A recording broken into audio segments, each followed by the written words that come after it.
विदिशा जिले के मुखर्जी नगर रोड पर कचरा ट्रांसफार्मर स्टेशन का मंगलवार को कलेक्टर सहित अन्य अधिकारियों ने निरीक्षण किया। आपको बता दें कि यहां कचरा संधारित करने और उससे उपयोगी चीजें बनाए जाने का प्रयास हो रहा है। मुखर्जी नगर रोड के कचरा ट्रांसफार्मर स्टेशन पर नगर पालिका द्वारा शहर भर के कचरे को संधारित करने की प्रक्रिया पिछले कुछ समय से चल रही है। यह पॉलिथीन को अलग निकालने के साथ ही अन्य कचरे के उपयोग पर भी काम किया जा रहा है। यहाँ 4 अलग अलग प्रकार की मशीनें मौजूद हैं जो 12 प्रकार से इस कचरे पर काम करती हैं। नगर पालिका के अधिकारी बताते हैं कि जो व्यक्ति शहर में पन्नी बीनने का काम करते थे उन्हें यह एक ही स्थान पर पन्नी बीनने का काम दिया गया है और उनसे अपनी पन्नी खरीदी जाती है। वे भी रोजगार से लग गए हैं और यहाँ पर काम भी सरल हो गया है। इसके अलावा कचरे के उपयोग से कुछ उपयोगी वस्तु भी बनाने की प्रक्रिया चल रही है जो स्वयं सहायता समूह द्वारा संचालित हो रही है। कलेक्टर डॉक्टर पंकज जैन नगर पालिका सीएमओ से देवी सिंह मंगलवार को कचरा ट्रांसफार्मर स्टेशन पर पहुंचकर इन व्यवस्थाओं का जायजा लिया।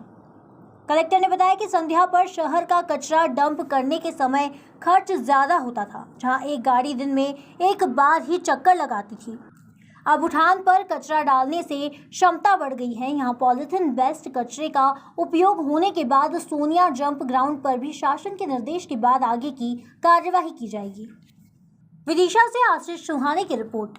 पर किस तरीके का कार्य चल रहा है? ये देखिए, ये मटेरियल रिकवरी फैसिलिटी केंद्र है, या यूं कहें कि ये एक ट्रांसफ़र स्टेशन है जो कचरा हम डायरेक्ट सोटिया में भेजते थे।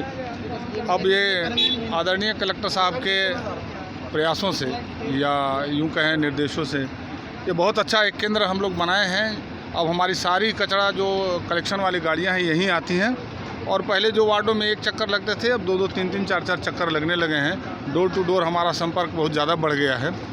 और यहाँ पे हमने एक स्व सहायता समूह जो कचरा पन्नी बीनते थे शहर में, सबको इकट्ठा किया कि वे इधर उधर न बीने, यहीं बीने। तो यहाँ बीन करके वे हमको बेच देते हैं। हमने यहाँ 3-4 तरह की मशीनें लगा रखी हैं। बेलिंग मशीन है, फटका मशीन है, एग्लोमीटर है। तो एग्लोमीटर जैसे प्लास्टिक के टुकड़ों को छोटे छोटे दानों में बदल देता है।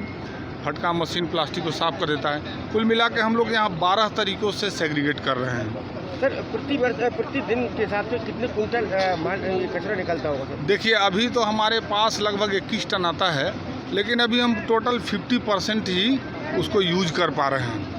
50% टोटल वेस्ट होता है जिसको हम यहाँ से जेसीबी से उठा कर गुठान भेज देते हैं। इस कार्य में लगभग कितने लोगों की टीम लगी हुई है सर? अभी तो हमारे पास 30 लड़के, 30 ये पन्नी बीनने वाले लगे हैं, और लगभग इस मशीनों के पे लगभग 25 एक आदमी लगे हैं। और ये टोटल मतलब नो प्रॉफिट नो लॉस पे हो रहा है। हमने एक संस्था को दे दिया है, सारी व्यवस्था वही करती है। कचरा बीनना, सेग्रीगेट करना, इनको सभी लोगों को पैसे देना और फिर अपना भी कुछ खर्च निकालना, ये सारा काम एनजीओ का है। इन मजदूरों को प्रतिदिन के हिसाब से कितना रुपये दिया जाता है? देखिए, जो ये सामान, ये जो हमारे मजदूर लगे हैं उसको तो ये अपने मजदूरी का रेट देते होंगे। एक ट्रांसफ़र सब स्टेशन बनाया था पहले, अभी सितंबर-अक्टूबर से ट्रांसफ़र सब स्टेशन चालू हुआ है। इसका मेन उद्देश्य था कि जो हमारे कचरा वाहन है उनको पहले पूरा जो दूर ट्रेंचिंग ग्राउंड तक जाना पड़ता था, उसको पहले यहाँ डंपिंग होने लगी, जिससे हमारे जो कचरा वाहन है उनका फ्रीक्वेंसी में वृद्धि हुई है। पहले जनरली जो सामान्यतः 1 से 1.5 चक्कर लगा पाते थे, वो 2 से 3 चक्कर लगा लेते हैं। फिर इस गोठान पे जो ट्रांसफ़र सब स्टेशन है, यहाँ पे हमने पन्नी वाला जो वेस्ट है उसको सेग्रीगेशन करने का एक मॉडल चालू किया है। और इसमें ये है कि जो रैक पिकर्स हैं हमारे, उनको राष्ट्रीय आजीविका मिशन शहरी के जो रैक पिकर्स हैं उनको जोड़ के अभी यहाँ वो वेस्ट सेग्रीगेट करके यहाँ हमने 3 मशीन लगाई हैं। फटका मशीन है, एग्लोमीटर है और शेडिंग मशीन है। इन मशीनों से के माध्यम से रैक पिकर्स यहीं अपना कचरा बेच देते हैं, जिससे इनको 250 से 300 रुपये प्रतिदिन की आय भी होना चालू हो गई है। साथ ही साथ हमारा जो पॉलीथीन वेस्ट है उसको हम यूटिलाइजेबल चीज़ में बना रहे हैं, जिससे उसको बेच के इनकम भी होगी। पॉलीथीन के अलावा जो कचरा होगा उसका क्या? अभी हमारा गीला सूखा कचरा सेग्रीगेशन पे हम काम कर रहे हैं, और मैं नहीं बोल रहा कि 100% हुआ है, बट काफ़ी हमने उस दिशा में काम किया है। और उसके लिए अभी हम ट्रेंचिंग ग्राउंड की व्यवस्था ही सुधारना भी हमारा पहला लक्ष्य है। और उसके बाद ट्रेंचिंग ग्राउंड में अभी शासन से एक्सपेक्टेड है कि वहाँ पे यदि हमें एक कचरा सीन मिलता है तो हम उसको भी वहाँ पे निष्पादित कर सकते हैं। वो तो सोटिया पे रहें। सोटिया पे